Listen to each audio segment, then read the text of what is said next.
Across centuries, the House of Rothschild have wielded unprecedented dominance, blending familial solidarity and relentless profit-seeking. From modest roots, they rise to influence international finance, wars, and politics, and become the most formidable banking dynasty of their age.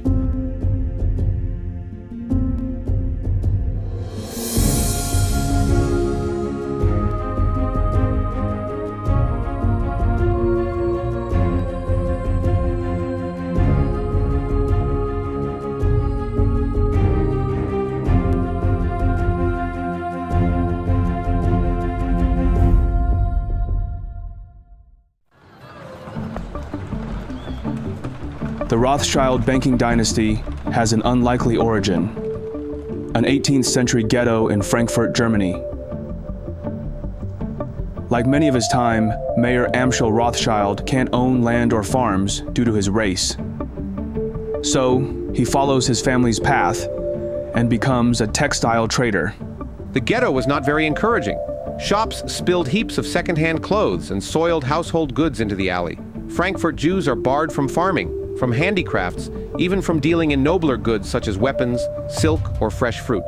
Mayer Rothschild quickly grows discontented with trading textiles and becomes eager to explore other ventures, ones that offer higher profit margins.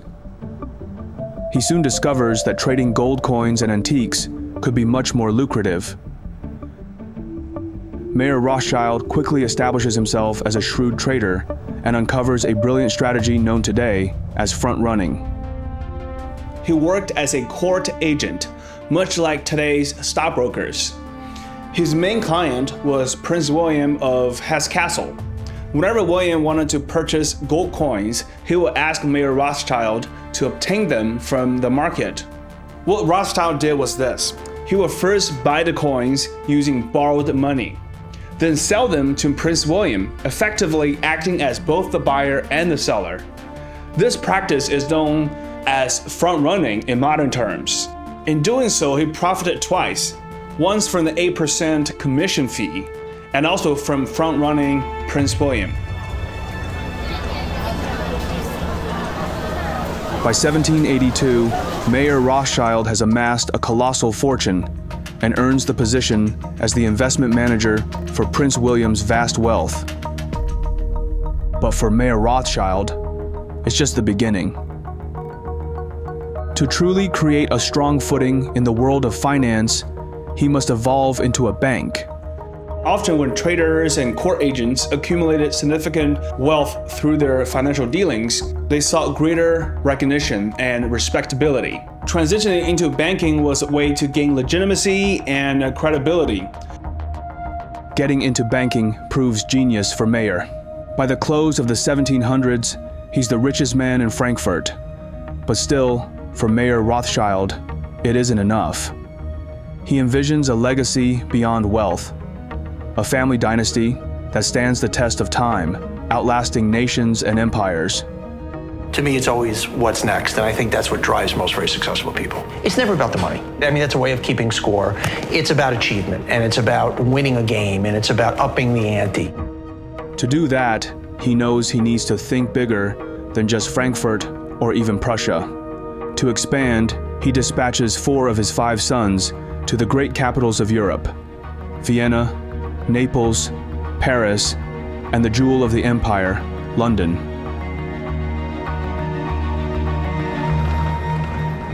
In the early 1800s, Great Britain stands as a global superpower with a vast empire across continents. With the British Royal Navy unmatched, the seas are theirs. The Industrial Revolution is transforming the economy, making Britain an industrial and manufacturing powerhouse. The financial sector, centered in London, is robust. With the establishment of the Bank of England in 1694, London becomes a global financial center. Mayer Rothschild has built a thriving banking business in Frankfurt, but he realizes to sustain the long-term prosperity of the family, he needs to expand to different major cities in Europe, including sending his 3rd son to London, England. His name is Nathan Rothschild.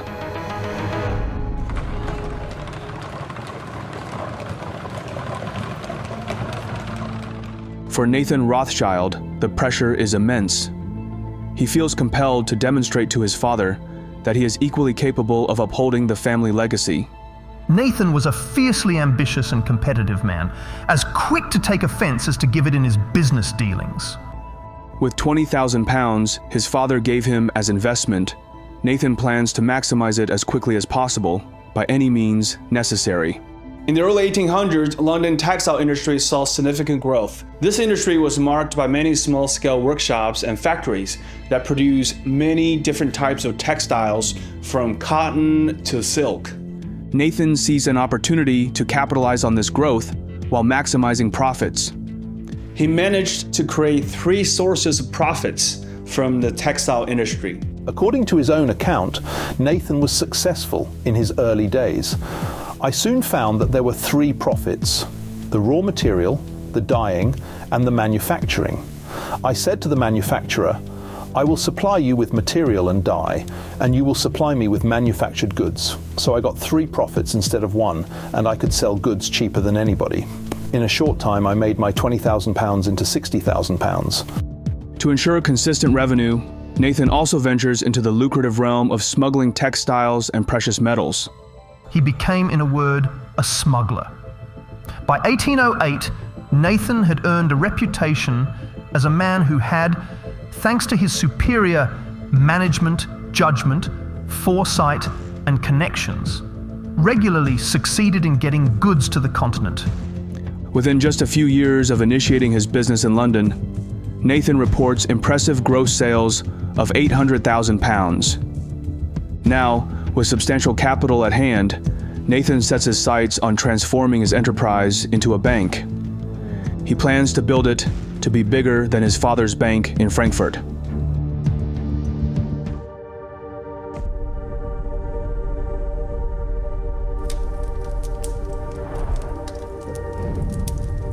By 1812, Mayor 𝐿 Rothschild's health deteriorates rapidly. He soon realizes that death is inevitable.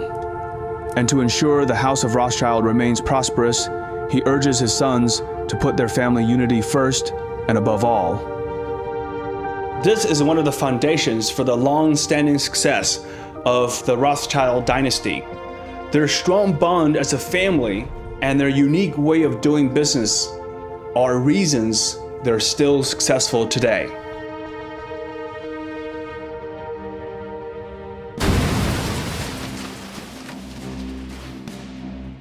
As the Rothschild sons establish their banking houses in different cities, Europe enters an age of wars set to span over a century.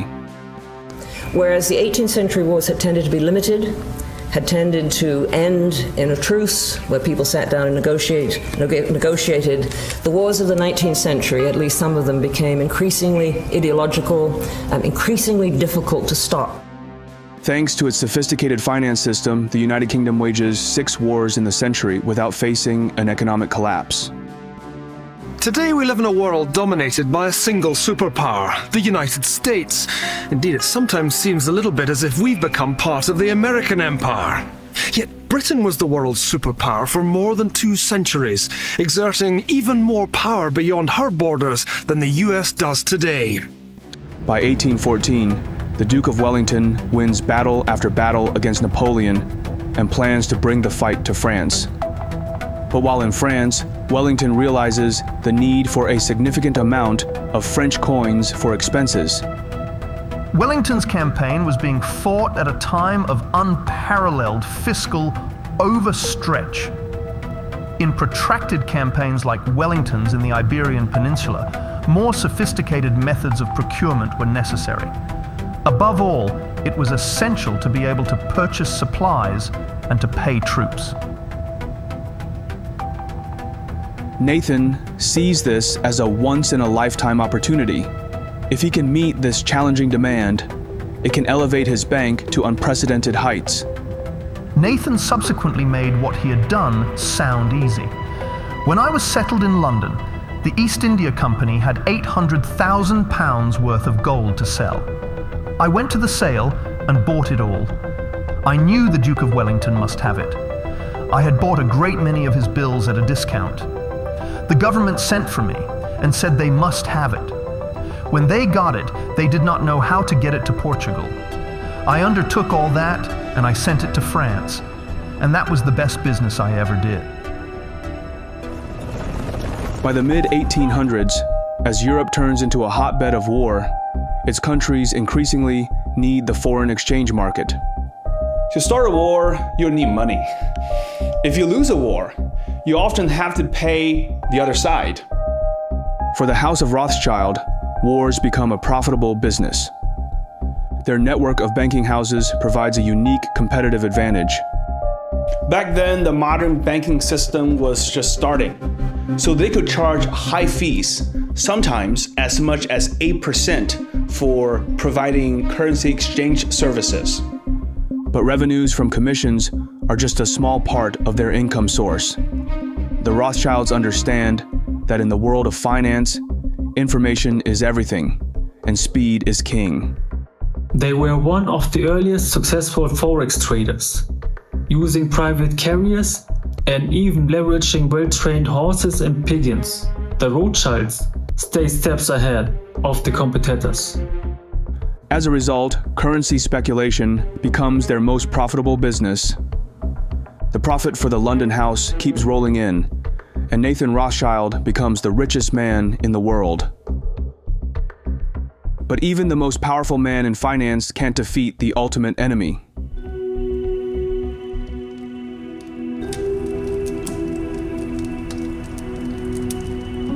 On July 28, 1836, the unexpected happens. Nathan Rothschild, the wealthiest man in the world, dies at the age of 58. This was surprising because the Rothschild family was known for living long lives. In fact, when Nathan died, his mother was still alive, and she lived to be over 90 years old. The London Times gathered itself up for one of its rare superlatives. The death of Nathan Mayer Rothschild, an editorial said, is one of the most important events for the city and perhaps for Europe in a long time. No operations comparable to his have existed in Europe to this time. Nathan Rothschild's death has a huge impact on the market, but the House of Rothschild lives on without him. Thanks to a decentralized banking system they have created, the banks of Rothschild's family continue to thrive. But now, they need a new leader. Nathan Rothschild's youngest brother, James Rothschild in Paris, becomes the commander-in-chief of the family dynasty. For James, the pressure of being a Rothschild is immense.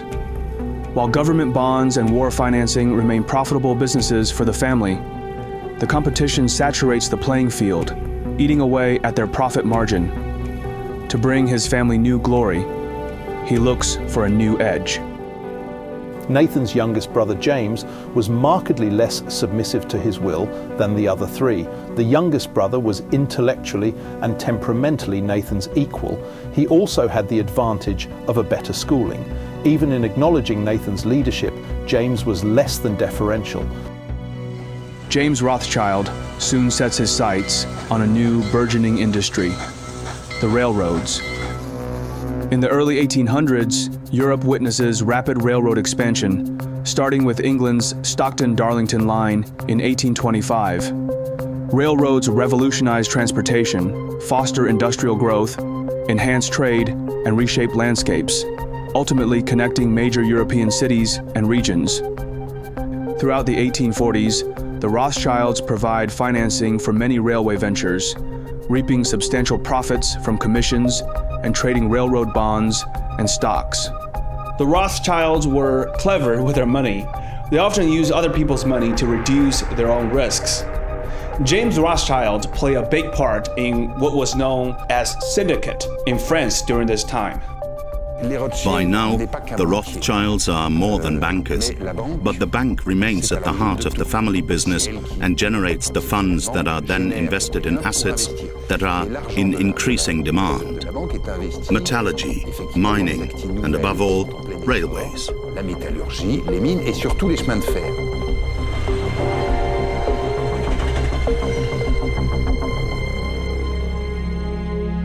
While profits for the House of Rothschild soar, average people struggle to make ends meet. The income disparity between the rich and the poor remains as pronounced as ever.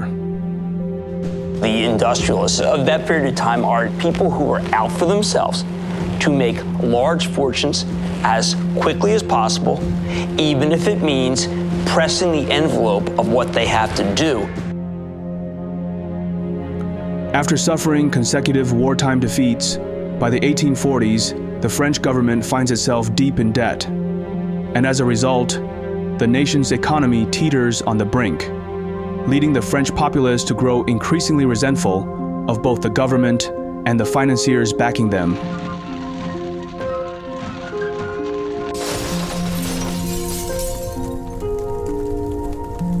Within days, the Rothschild Bank in France nears its breaking point. As the head of the French bank, James is desperate to save his institution.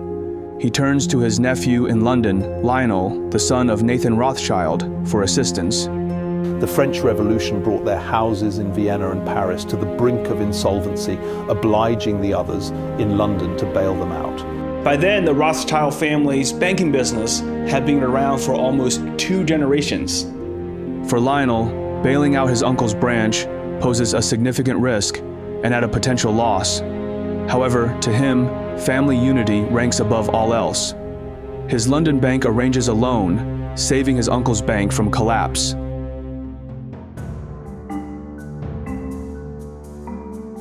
But it doesn't stop there. Lionel Rothschild believes in prioritizing his family, but he also feels compelled to uplift his people. Lionel thinks that to further the cause of eliminating prejudice against people of his ethnicity, it's beneficial to enter government. Lionel had a lot of money, so he used the money to buy a lot of press to help him get elected. By the middle of the 19th century, most of the restrictions on British Jews had been done away with. The Commons passed a bill permitting the seating of a Jew. In August 1847, Lionel de Rothschild mounted the hustings as Liberal candidate for the City of London. Lionel was elected. There is a problem. To be fully sworn in as a member of the Commons, he would have to recite an oath to the Holy Scriptures. But Lionel refuses and insists he will swear only on the Old Testament. Becoming part of the government is monumental for the House of Rothschild. As James Rothschild ages, Lionel gradually assumes the role of the family's patriarch. But what Lionel doesn't realize is that, though the House of Rothschild reigns supreme in Europe, a new banking empire emerges, poised to challenge their dominance. The early success of Rothschild is largely attributed to information, intelligence, and knowledge. Nowadays, learning anything is much easier as we have access to vast resources online. One of the best ways to learn math, data science, and computer science interactively is with Brilliant.org. Brilliant is fantastic because it offers more than online learning. It's interactive, visually engaging, and perfect for busy individuals. Complex topics are broken down into bite-sized lessons, making it easy to master concepts with just 15 minutes of practice a day. Recently, I've been diving into their cryptocurrency course, learning about blockchain, and it helps me get a better understanding of crypto projects and whether they're worth investing in. Brilliant offers interactive puzzles, riddles, and games, allowing you to enjoy the learning process without having to simply memorize facts.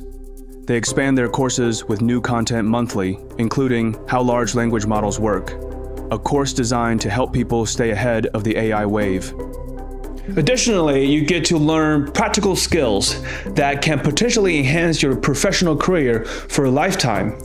Visit brilliant.org/Phineas or click the link in the description for a 30-day free trial. The first 200 customers will receive a 20% discount on their annual premium subscription. Thank you, Brilliant, for sponsoring this video. Junius Morgan is a British banker of the merchant banking firm, George Peabody and Company. By 1864, upon Peabody's retirement, Junius takes control of the firm. Junius Morgan always had a gravely mature air. He was the sort of prematurely middle-aged young man old financiers found consoling. He was solemn and businesslike and always master of his emotions. Junius Morgan understands that to play in the big league, he needs to venture into government financing. And for a banker in the 1800s, nothing presents more opportunities than wars. In 1867, France tries to purchase Luxembourg from the Netherlands. However, Prussia opposes the move, leading to rising tensions. The Chancellor of Prussia, the notoriously ruthless military man, Otto von Bismarck, waits for an opportunity to strike. On July 19, 1870, Napoleon III declares war on Prussia. This declaration aligns perfectly with Bismarck's aspirations for a war that would further German unification under Prussian leadership. From the very beginning, Bismarck had a wild temperament, and it was very difficult for him to rein it in. He had these two sides, a clear intellect and tremendous precision. It was the combination of his wildness and his intelligence that drove him to escapades, drunken excess, or duels or fencing. Bismarck always wanted to fence to prove his manliness. I see him as a raging bull. Having financed wars for a century, the House of Rothschild possesses an uncanny ability to predict if a country will win or lose. They have no faith in France to defeat the formidable Otto von Bismarck, and it will not make sense to lend money to France. While major banking houses like Rothschild and Baring avoid lending money to the French government, Junius Morgan sees this as the opportunity of a lifetime. It doesn't matter to him if France can win the war. What's crucial is if France can repay the loans. He quickly understands that even if France loses, the nation's economic resilience ensures their capability to pay back the loans. Although French politics was very shaky at the time, the French economy was very diversified, and more importantly, it had a very efficient tax collection system. Through his syndicate, Junius Morgan raises over £10 million for the French army.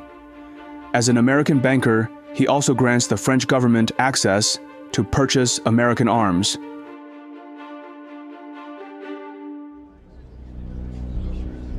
The war resulted in a decisive German victory.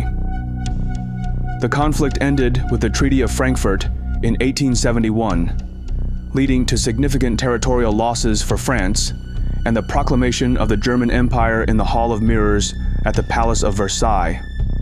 When the war ended, the defeated French didn't renege on the loan, as Bismarck predicted.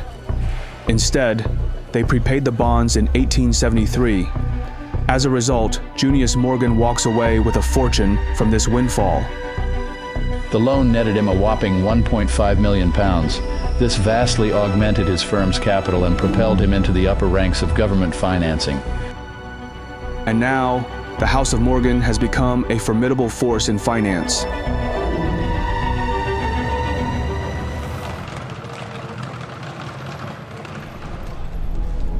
While Junius Morgan strives to establish his banking dynasty, the House of Rothschild faces mounting challenges. Following the death of James Rothschild in 1868, the younger generations of Rothschilds become increasingly fragmented. To rebuild their prestige, they look beyond Europe, investing heavily overseas, allocating 37% of their portfolio to Egypt and financing Indian railroads. But to truly recapture their past success, they need a more expansive marketplace. As old empires fade, a new empire emerges, bigger and more powerful than any of the world has ever seen. From the 1850s to the 1870s, America experiences significant growth, propelled by the Industrial Revolution, westward expansion, and the completion of the Transcontinental Railroad in 1869. This era witnesses the ascent of industrial magnates. Cornelius Vanderbilt reigns in railroads, Andrew Carnegie in steel, and John D. Rockefeller in oil, culminating in the formation of Standard Oil. These tycoons transform American business, introducing innovations and fresh organizational structures. The story of America isn't just the story of the patriots that helped build the democracy. The reason the United States is the leading economy in the world is because of the work of entrepreneurs who created entire industries that propelled the United States to be the leader of the free world. For years, the Rothschilds underestimated America, deeming it a land of madmen. But seeing the rise of the House of Morgan and Wall Street's emergence as the new global financial hub, the House of Rothschild starts to pursue more business opportunities. And nothing presents better opportunities than when there is blood on the street. For America, that day arrives on May 9th, 1893. Following decades of a booming railroad market, the industry, plagued by overexpansion and overbuilding, suddenly collapses. The result is one of the worst depressions in history, the Panic of 1893. The president, Grover Cleveland, is determined to maintain the gold standard and refuses to engage in expansionary fiscal policies such as tax cuts and increased government spending. Back then, the US dollar was not the main global currency. The British pound was. President Cleveland felt that to maintain the credibility of the US government, he must maintain the convertibility of dollars to gold. The Cleveland government is running dangerously low on gold reserves, so he calls on J. Pierpont Morgan for assistance. Around this time in the late 1800s, Junius Morgan had passed away in a traffic accident, making J. Pierpont Morgan the head of the House of Morgan.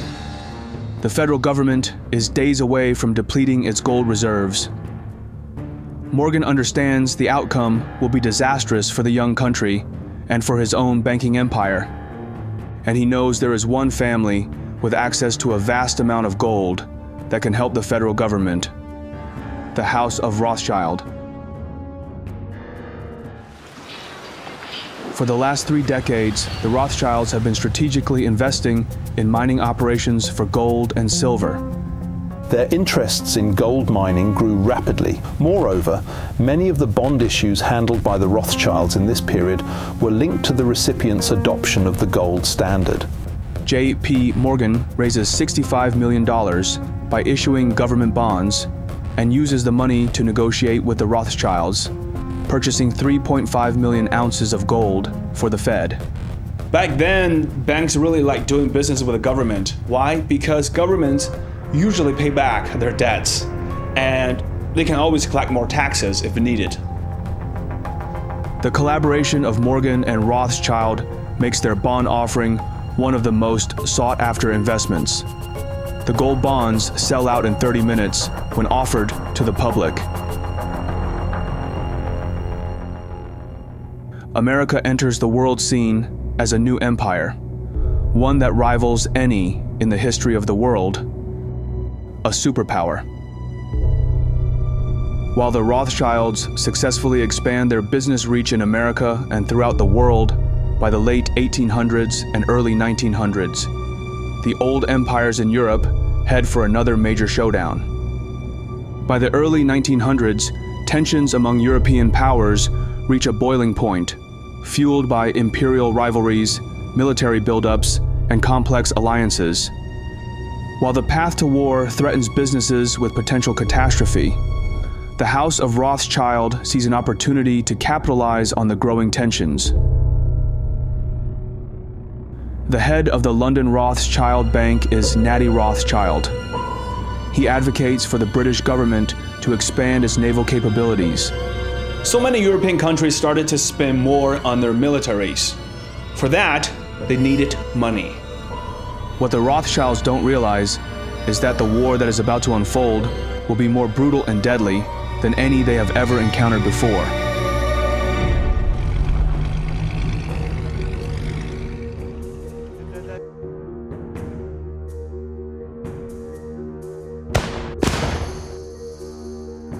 Following the assassination of Archduke Franz Ferdinand of Austria-Hungary, Europe plunges once again into full-blown war. Look at Serbia. Serbians are saying, we don't want to be ruled by the Austro-Hungarian Empire. That's an old, tired, imperialistic structure. We are our own country. It's the Serbians who assassinate Archduke Ferdinand and his wife Sophie, and of course, that's the trigger that begins the whole conflict. This war features trench warfare, new weaponry, and results in massive casualties, with an estimated 10 million soldiers and 7 million civilians dead. For the first time, members of the Rothschild family align with opposing sides. Though the Rothschilds survive World War I and even profit from war financing, their scale of operation is overshadowed by the rising banking dynasty in America, the House of Morgan, now led by J. Pierpont Morgan's son, Jack Morgan.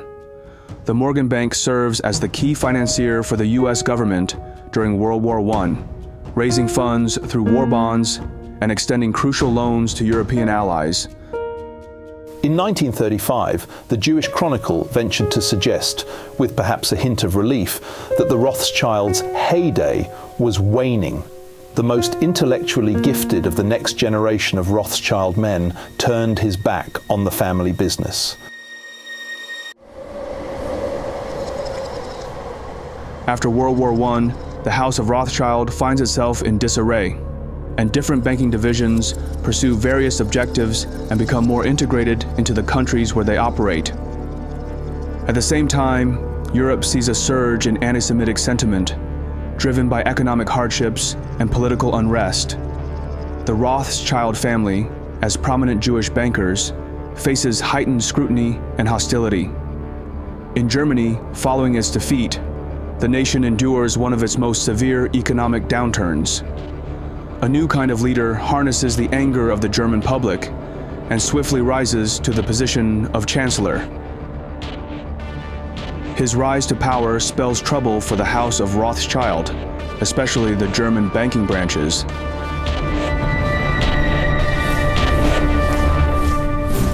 In 1939, just 21 years after the end of World War I, the biggest war in human history erupts. In the spring of 1940, Hitler secures victory after victory. Denmark and Norway quickly fall under occupation. Next, the German army sweeps across the Netherlands and Belgium. Europe makes a desperate stand in France, but it's no match for German armor and air power. And by June, Hitler's in Paris. Britain is the Germans' next target. If Hitler conquers Europe, the House of Rothschild will face its certain demise. While some Rothschild members engage in resistance movements against the Nazi occupation, many flee Europe to escape persecution, seeking exile in safer countries. When German tanks rolled into Paris in 1940, the French Rothschilds were in grave peril. The older ones, Edward, Robert, and Maurice, managed to escape. They ended up by sundry paths and stops in the United States or England. As a result, the family endures significant financial and personal losses as their assets are seized and properties confiscated. General Eisenhower informs me that the forces of Germany have surrendered to the United Nations. The flags of freedom fly all over Europe.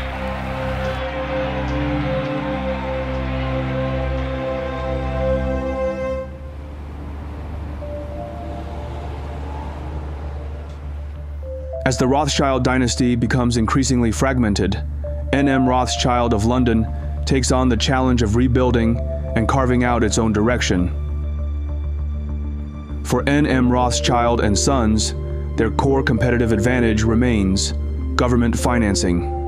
This has also been a core strategy of the Rothschilds. They worked closely with the government to finance big projects. The Rothschild believed that as long as they had good relationships with the governments of strong countries, their business will always do well. Rather than aiming for expansion, Rothschild preserves its business model as a private club, financing elites while evading public scrutiny. By the 1970s, a future media mogul seeks N.M. Rothschild's assistance. His name is Robert Maxwell. Maxwell served in the British Army during World War II. After the war, he worked for British intelligence and later entered the publishing industry. In the 1950s and 1960s, Maxwell acquired several British publishing companies, including Pergamon Press and Mirror Group newspapers. He had a traumatic beginning to his life as a child, and most of his family were wiped out in the Holocaust. I think the experience of extreme poverty and great hardship scarred him for life. Not being poor became an absolute imperative. But to expand his business empire, he will need money, lots of money, the type only powerhouses like the Rothschilds can provide.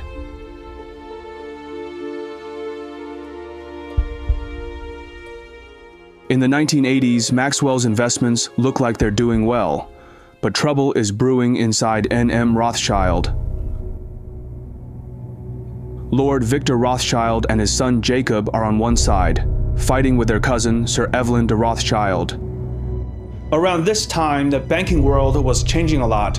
Bigger banks were acquiring smaller ones, making them mega banks, and new ways of making money, like derivatives and options, came up in the 1980s. These new tools help banks make more money and also help them manage risk better. Jacob Rothschild believes the bank must adapt to modern corporate strategies and pursue aggressive expansion.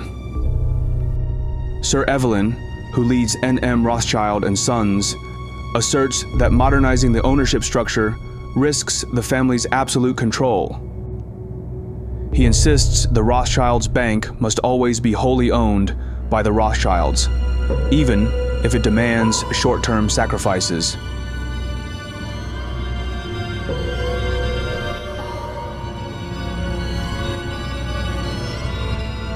But family drama soon become their least concern.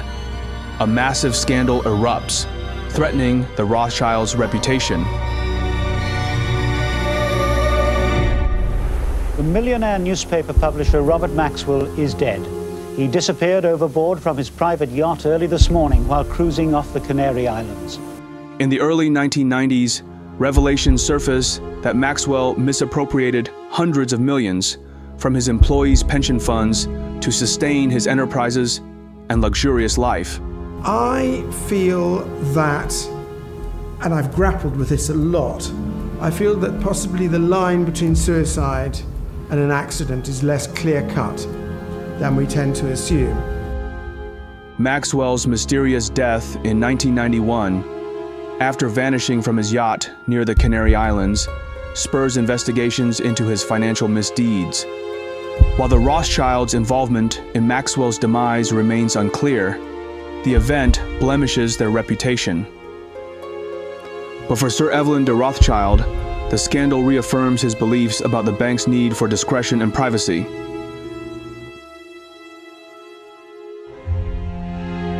But N.M. Rothschild is still just the tip of the extensive Rothschild legacy.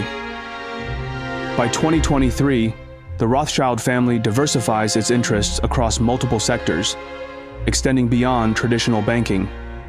Their enterprises encompass investment banking, wealth and asset management, private equity, and philanthropy.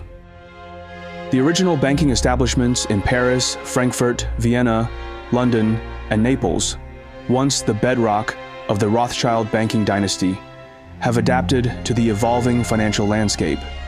While banking is still central, the family's influence now permeates a wider range of financial services.